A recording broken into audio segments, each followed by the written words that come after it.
नमस्कार दोस्तों, कैसे हैं आप सब। आज मैं आप सबके लिए लेकर आई हूँ 12 ज्योतिर्लिंगों की कथा। 12 ज्योतिर्लिंग कैसे प्रकट हुए, कैसे ये अपनी पृथ्वी पे आए, इनके बारे में आज मैं आपको बताऊंगी। शिव महादेव दुष्टों का नाश करने वाले अलग अलग नामों से पुकारे जाते हैं, लेकिन अंततः सर्वोच्च शिव के ज्योतिर्लिंग हिंदुओं में अत्यंत अधिक पूजनीय है।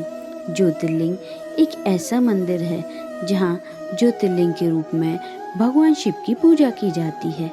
ज्योतिर्लिंग सर्वशक्तिमान का दीप्तमान चिन्ह प्रतीक है। ज्योति शब्द का अर्थ है प्रकाश और लिंग का अर्थ होता है हस्ताक्षर। ज्योतिर्लिंग भगवान शिव का प्रकाश है।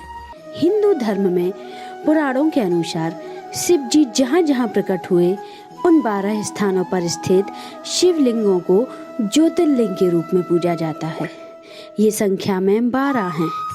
सौराष्ट्र प्रदेश में जिसे काठियावाड़ में सोमनाथ जी, श्रीशैल पर मल्लिकार्जुन जी, उज्जैन में श्री महाकाल जी, ओमकारेश्वर अथवा ममलेश्वर, पर्ली में बैद्यनाथ जी, डांकिया नामक स्थान पे श्री भीमाशंकर जी, सेतुबंध पर श्री रामेश्वरम, दारुका वन में श्री नागेश्वर, काशी विश्वनाथ जिसे वाराणसी के नाम से जानते हैं मैं श्री काशी विश्वनाथ, गौतमी तटी गोदावरी तट के किनारे श्री त्र्यंबकेश्वर, हिमालय पर श्री केदारनाथ जी या श्री केदार खंड और शिवालय में श्री गणेश्वर। हिंदुओं में मान्यता है कि जो मनुष्य प्रतिदिन प्रातः काल और संध्या में समय इन 12 ज्योतिर्लिंगों का नाम लेता है, उसके 7 जन्मों का किया हुआ पाप इन लिंगों के स्मरण मात्र से मिट जाता है।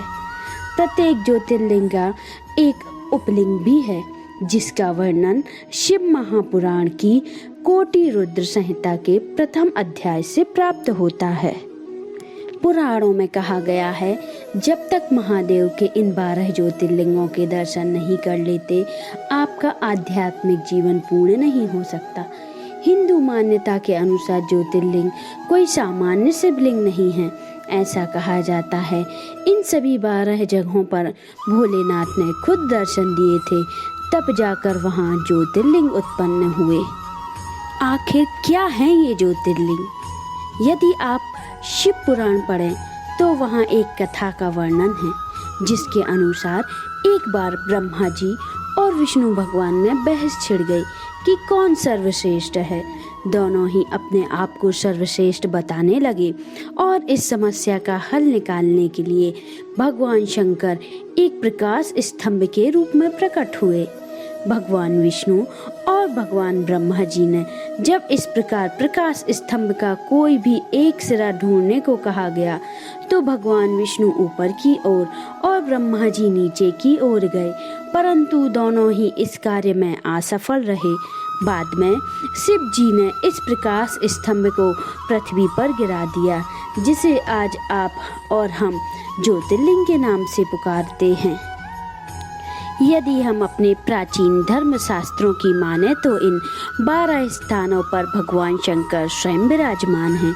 यदि आप कहीं किसी कारणों से इन 12 ज्योतिर्लिंग के दर्शन करने नहीं जा पाते हैं, तो सुबह शुद्ध होकर इनके नाम मात्र लेने से ही आपके सारे कष्ट और पाप मिट जाएंगे। पुराणों में यह भी कहा गया है कि इनकी पूजा से मनुष्य को मानव शरीर के सभी प्रकार के सुख प्राप्त होते हैं और अंत में मोक्ष की प्राप्ति के द्वार खुल जाते हैं।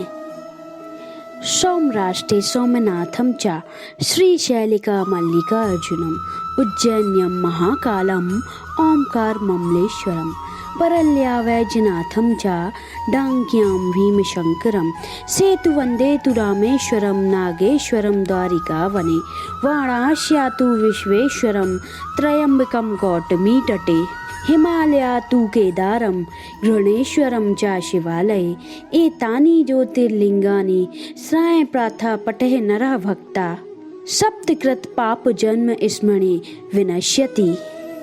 आशा करती हूँ मेरे द्वारा दी गई जानकारी आप सभी को बहुत पसंद आई होगी। तो हमारे वीडियो को शेयर करें जिससे ये जानकारी दूसरों तक पहुँच सके और हमारे चैनल को सब्सक्राइब जरूर करें।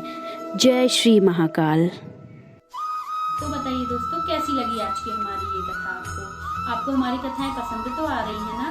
तो जल्दी से हमारे चैनल को सब्सक्राइब कर लें अगर आपने सब्सक्राइब नहीं किया है, और बेल आइकन को प्रेस करें जिससे हमारे आने वाले वीडियो आपको जल्दी जल्दी मिलते जाएं। और हमें कमेंट करके जरूर बताएं कि आपको हमारी कथाएं कैसी लग रही हैं, जिससे हम आगे भी आपके लिए नई नई कथाएं लेके आ सकें। नमस्कार।